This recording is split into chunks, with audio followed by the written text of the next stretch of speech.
প্ৰচেষ্টা নহয়, এইটোৰ গোটেই আপোনালোকে দাবী কৰিব পাৰে আমাৰ যিসকল সহকাৰী শিক্ষক শিক্ষয়িত্ৰী আছে। আজি মই প্ৰধান শিক্ষক হিচাপে দায়িত্ব লোৱাৰ বেছি দিন হোৱাও নাই, যে আমাৰ সহকাৰী শিক্ষক শিক্ষয়িত্ৰীসকলে ছাত্ৰ ছাত্ৰীসকলৰ কাৰণে যথেষ্ট কষ্ট কৰে। আৰু আমি কিছুমান বিশেষ ধৰণৰ আমি মাজে মাজে দিওঁ। আপুনি ধৰক আমি হাতৰ আখৰৰ ক্ষেত্ৰত বা আমি তেনেকুৱা ধৰণৰ কিবা কিবি ব্যৱস্থাবোৰ আমি নিজে শিক্ষক শিক্ষয়িত্ৰীৰ কবিতা আবৃত্তি হওক, নাটক হওক, তেনেকুৱা ধৰণৰবোৰ এইবোৰ আমি মাজে মাজে শিক্ষাৰ ব্যৱস্থা কৰোঁ।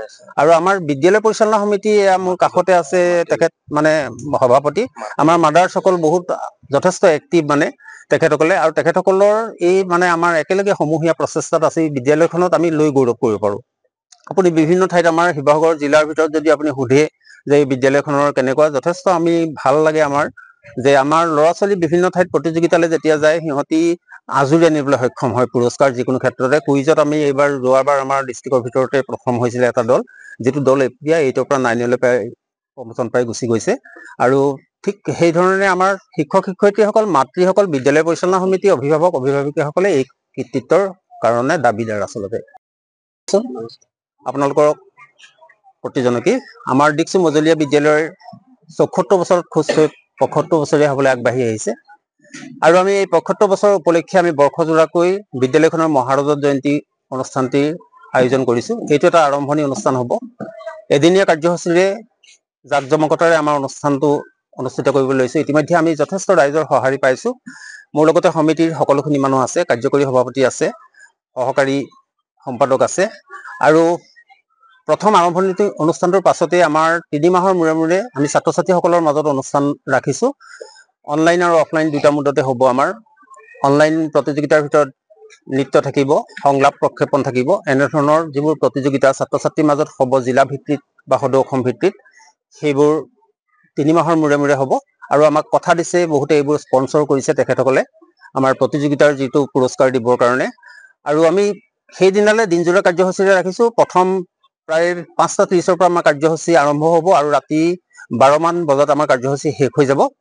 কাৰ্যসূচী আটাইতকৈ আকৰ্ষণীয় হ'ল আমাৰ ৭৫খন পতাকা ৭৫গৰাকী প্ৰাক্তন শিক্ষাৰ্থী আৰু প্ৰাক্তন শিক্ষকে একেলগে উত্তোলন কৰিব। আমি সেইটো একেটা সময়তে ৰাখিছোঁ। ইয়াৰ পাছতে আছে এটা মানে সাংস্কৃতিক শোভাযাত্ৰা, যিটো শোভাযাত্ৰাই আমাৰ অসমৰ 12ৰহণীয়া সংস্কৃতিক প্ৰতিনিধিত্ব কৰিব।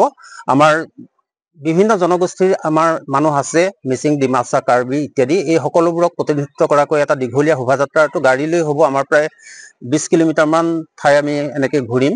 আৰু ইতিমধ্যে গাড়ী আমাৰ 25খন মানে সঁহাৰি জনাইছে। প্ৰায় তাত 10খন বিদ্যালয়ে অংশগ্ৰহণ কৰিব।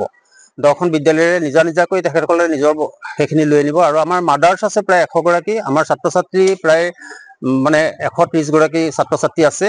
আৰু সেই ছাত্ৰ ছাত্ৰীসকলেও অংশগ্ৰহণ কৰিব। আৰু স্থানীয় যিবোৰ বিদ্যালয় সেইবোৰৰ কথা মই কৈছোঁ যে 10খনমান বিদ্যালয়ে অংশগ্ৰহণ কৰিব। সিহঁতে নিজাকে ইয়াত মানে প্ৰতিফলন ঘটাব নিজা সংস্কৃতিক আমাৰ, আৰু সেইটো আটক ধুনীয়া হ'ব। তাৰপিছতে আছে আমাৰ প্ৰাক্তন শিক্ষাৰ্থী সমাৰোহ আৰু মাতৃ সমাৰোহখন, যিখন হ'ব আপোনাৰ প্ৰায় আমি 12:30ৰ পৰা আৰম্ভ কৰিম আৰু সেইখন 5টামান বজালৈকে চলি থাকিব। 5টামান বজালৈকে চলি থাকিব। 5টামান বজাৰ পিছত আমাৰ হ'বগে কি যে সন্ধিয়াৰ যিটো মংগল আৰতি আৰু তাৰ মাজতে গুৰু পূজনটো হ'ব। গুৰু পূজন আৰু মংগলাচৰণ।